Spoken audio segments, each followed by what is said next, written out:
Let's start to discuss this unit. This unit about the joint actions. In my opinion, it's one of the most important parts and most important units to know every joint and which muscle is moving it. We will talk around every muscles and how it take over and move the joints. So first we want to start with the anatomical position of the body. The anatomical position is the reference point for all location within the human body. This formation is seen when a person is standing erect with the shoulder joints externally rotated and palms facing forwards. Okay, this is the anatomical position of the human. And we have to say something about anatomical terms of location, which is ventral and anterior, dorsal, which is or posterior, superior, and vice versa, inferior, cranial, caudal, medial, lateral, proximal, distal. I think this is well understood by all people. So then we will talk about the plans of the movement. The plans of the movement, first we have the sagittal plan. This plan divides the body into right and left segments. Movements associated with the sagittal plan are flexion and extension. Frontal plane or coronal plan separate the body into ventral or anterior and dorsal or posterior segments. Movements associated with this plan are abduction, adduction, and lateral flexion. For the transverse plan, or it's also called the axial plan, separate the body into superior and inferior segments. Movement associated with this plan is rotation. Okay, now let's start to go and talk about the muscle of the body. For the cervical spine, we have around 4 movements. First, the extension, neck or cervical spine extension. This can be done with the rectus capitis, posterior major and minor muscle, obliquus capitis superior, and sternocleidomastoid muscle. Second is the flexion. Flexion of the neck happen with platysma, scalenus anterior, and sternocleidomastoid flex lower cervical. Okay. Third is the rotation. The rotation happen with rectus capitis posterior, major and minor, obliquus capitis inferior, the sternocleidomastoid, scalenus posterior, scalenus medius, anterior and posterior. For the last action is lateral flexion. It's happened with obliquus capitis superior, with sternocleidomastoid and scalenus posterior, medius, anterior. All the scalenus muscle, medius, posterior, and medius. Let's talk about the shoulder. First, shoulder adduction. Adduction means going down. It's happened with the latissimus dorsi, teres major, pectoralis major, coracobrachialis, pectoralis major. When the femur hair is adducted to 90 degrees. Okay. Shoulder adduction, shoulder extension, posterior deltoid, latissimus dorsi, triceps, long head, pectoralis major, the sternal head. Transverse shoulder abduction, which is the horizontal abduction, teres major, teres minor, infraspinatus, posterior deltoid, and latissimus dorsi. For transverse shoulder adduction or horizontal adduction, pectoralis major, clavicular and sternal portion, subscapularis, anterior deltoid, and coracobrachialis. For medial internal and external rotation, first internal rotation, subscapularis, anterior deltoid, latissimus dorsi, teres major, pectoralis major. For lateral arm rotation, teres minor, infraspinatus, and posterior deltoid. Shoulder protraction and retraction. Shoulder protraction, pectoralis minor, pectoralis major, serratus anterior. Shoulder retraction, upper and lower trapezius, rhomboidus major and minor, latissimus dorsi and the serratus anterior. Now we move to the elbow direct.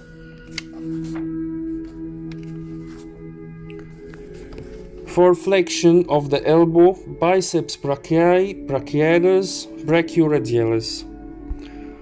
For the extension, we have the triceps, all the head, long, medial, short, and ancuneus muscle.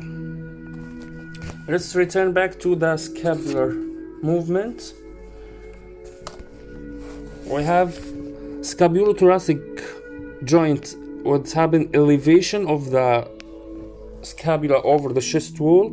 Elevation happened with upper trapezius, rhomboidus major and minor, levator scapula, and the serratus anterior, the superior portion. For depression of the scapula, lower trapezius, pectoralis minor, latissimus dorsi, and serratus anterior. For upward rotation, which happened with abduction more than 90 degrees, we're talking here about the scapular movement. It will rotate to the upwards. This happened with upper and lower trapezius and serratus anterior, the inferior portion. For the vice versa downward rotation, it's happened with rhomboid major and minor, levator scapula, pectoralis minor, latissimus dorsi, pectoralis major, and the serratus anterior, the superior portion. Okay. Now let's talk about the muscle of the thorax.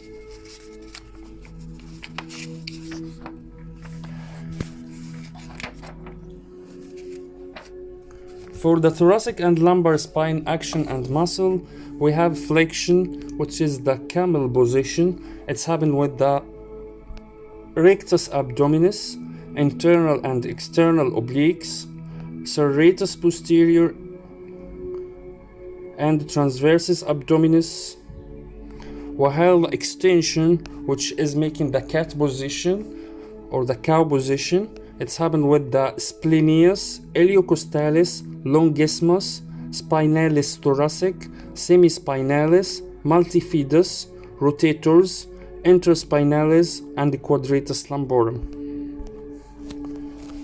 For rotation and lateral flexion of the thoracic and lumbar spine, which is the other movement, rotation around your body to the right and left, this happened with internal oblique, external oblique, splenius, iliocostalis, longissimus and spinalis, external oblique, semispinalis, multifidus. Rotators perform rotation from the opposite side of the movement.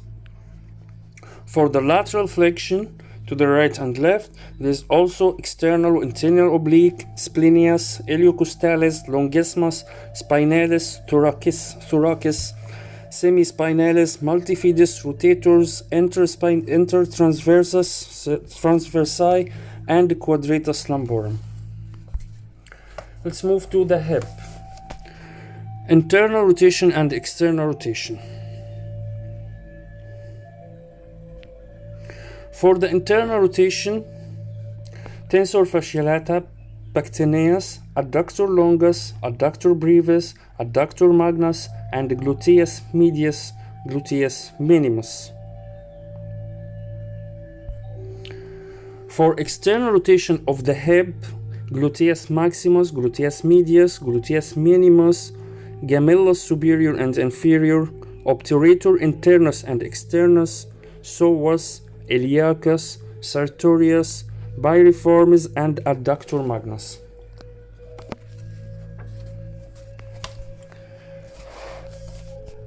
Flexion of the hip, psoas, iliacus, sartorius, tensor fasciolata, pectineus, gracilis, rectus femoris, gluteus medius, minimus, adductor magnus and adductor longus brevis.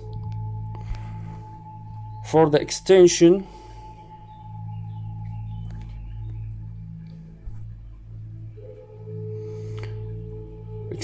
of the thigh, we have gluteus maximus, piriformis, semitendinosus, semimembranosus, biceps femoris, adductor magnus, obturator internus, and gemellus superior and inferior.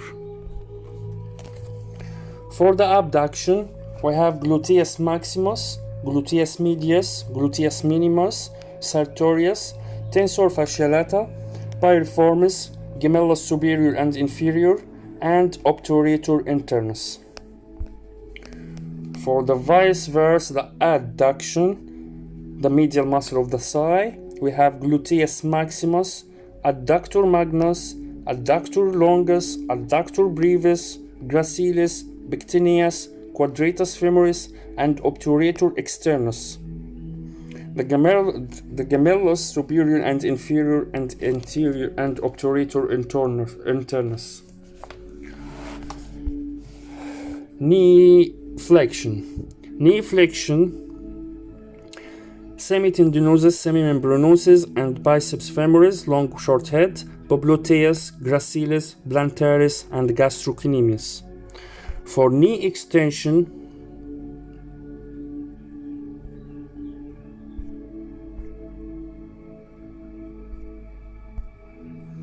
we have rectus femoris, vastus medialis, lateralis. It's all the muscle of the thigh. Now we will talk about the internal rotation muscle. Sartorius, gracilis, semimembranosus, semitendinosus, and popliteus. The other side, external rotation, only the biceps femoris.